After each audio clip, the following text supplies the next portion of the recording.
Tegemist on olnud komisjonide nädalaga ehk nädalaga, kus toimuvad komisjoni istungid. Esmaspäeva õhtul jõudsin ma siia selleks, et juba siis teisipäeva varahommikul minna komisjoni istungile ehk INTA komisjon, mis on siis rahvusvahelise kaubanduse komisjon, kus olid meil hääletused ja üks kõige olulisem hääletus oli just nimelt ühe raporti üle, mis räägib siis, kuidas reguleerida välisinvesteeringute toomist Euroopa Liidu riikidesse.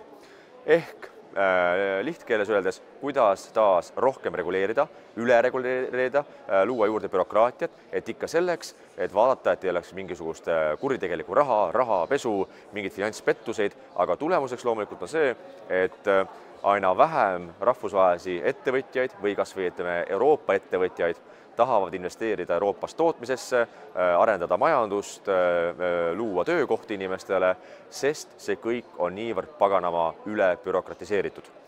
Ja seda loomulikult palli aitab edasi veerema panna seesama parlament siin, mille ülalpidamiseks aastas, siin Euroopa Parlamendi ülalpidamiseks kulub ligi 2,5 miljardit eurot selleks, et oleks parlamendi hoone siin Brüsselis, Strasbourgis, pluss ka veel Luksemburgis, kuid samal ajal selleks, et elavdada majandust, toetada ettevõtlust, vähendada ülereguleerimist, siis seda loomulikult ei tehta, sest on ju vaja kõike kontrollida ja valvata, sest muidu äkki ettevõtjad, teevad mingit pahandust ja finantspettuseid. Paraku selline raport oli meil Rahvusvahelise kaubanduse komisjonis hääletusel teisipäeva hommikul. Seejärel kolmapäeva hommikul oli meil hääletused väliskomisjonis ehk AFETis, raportid üle, mis räägivad olukorrast näiteks Türgis, siis Serbias, siis Kosovos ja samuti inimõiguste olukord rahvusvaheliselt, kus siis loomulikult jällegi toonitatakse, et inimõiguste olukord maailmas on muret tekitav, kolmanda maailma riikides on probleemid, kuidas me peame ikkagi toetama, jätkama, raha andmist. Minu jaoks on see lihtsalt absurdne. Lõppkokkuvõttes me siin praegu Euroopas peame rinda pistma sügavate majandusprobleemidega, ülereguleerimisega, meeletu föderaliseerimisega, ka julgeolekuprobleemidega, sõjaohuga ja siis me mõtleme selle peale, et kuidas kolmanda maailma riigis kuskil, Aafrika keskkohas tegeleda inimõigustega ja kõikide muude toredate asjadega, millega võib ju tegeleda headel aegadel, kui meil on kõik tipp-topp kodus korras, aga samal ajal me ise oleme oma kodus olukorrad tuksi keeranud Euroopas tervikuna ja siis hakkame ülejäänud maailma lõpetama, kuidas elada. Ei näe just hea välja.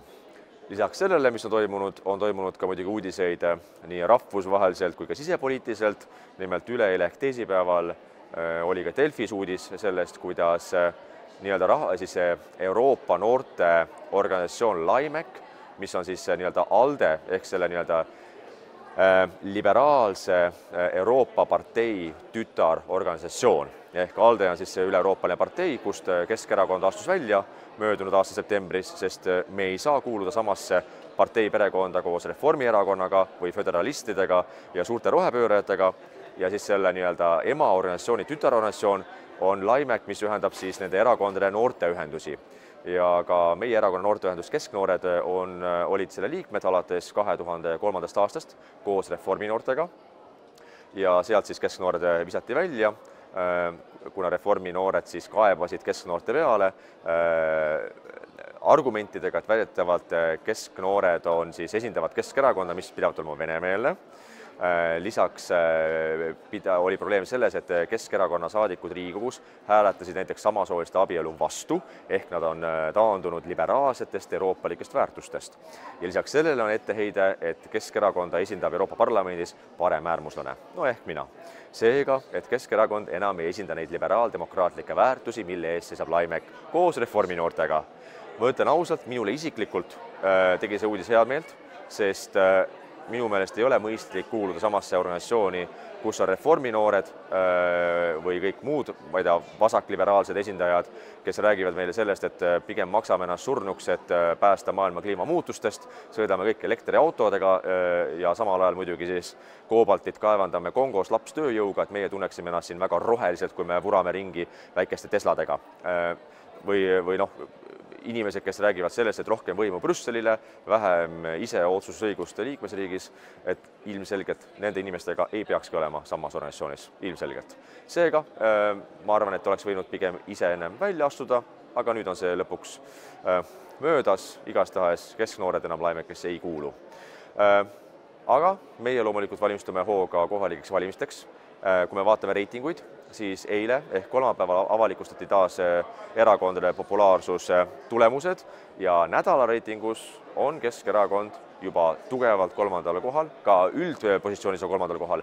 Nimelt nädala reiting oli üle 18% ja üldine kuu reiting on üle 16%, mis tähendab, et Keskerakond on selgelt taastanud oma positsiooni rahvaparteina. Jah, Keskerakonnal on jätkuvalt finantsprobleeme seoses selle 1 000 000 euro trahviga, valimisteks valmistumisega, kampaania rahastamisega, aga sellest hoolimata valija on näinud, et tõeline tugev alternatiiv Reformierakonna pandele on Keskerakond, sest sotsid on, me ei räägigi neist, Isamaa on küll tore, aga samal ajal me kardame kõik, et sobival hetkel hüppavad nad samasse paati Reformierakonnaga, ja EKRE on seal, kus ta on ja sinna ta jääbki paraku, nii on. Seega Keskerakond on ainus tõeline tugev alternatiiv rahvaparteina seismaks Eesti julgeoleku eest, Eesti maaelu eest, Eesti ettevõtjate eest, Eesti perekondade eest ja laste eest. Nii et mul on hea meel selle üle, et reiting on olnud tõusvas trendis alates eelmise aasta augustist, kui ma liitusin erakonnaga ja meiega on liitunud väga palju inimesi üle Eesti ja kui ka sina loomulikult soovid panustada Eesti tulevikku, Eesti olukorra parandamisse, siis liitu ka sina ja kindlasti kaaluga võimalust osaleda kohalikel valimistel juba selle aasta oktoobris Keskerakonna nimekirjas. Seniks aga ma soovin kõigile ilusat kevade jätkumist, peagi saabuvaid ülestõusmispühi, sest järgmisel nädalal parlamendis suurt tegevust siin ei ole, seetõttu järgmisel nädala ülevaadet ma ka ei hakka tegema, kui just midagi väga põrutavat maailmas ei toimu. Ja seetõttu kohtume taas juba umbes 2 nädala pärast siit Brüsselist Euroopa Parlamendist. Seniks aga olge tublid, peame vastu, elame edasi ja liitu meiega, Keskerakonnaga.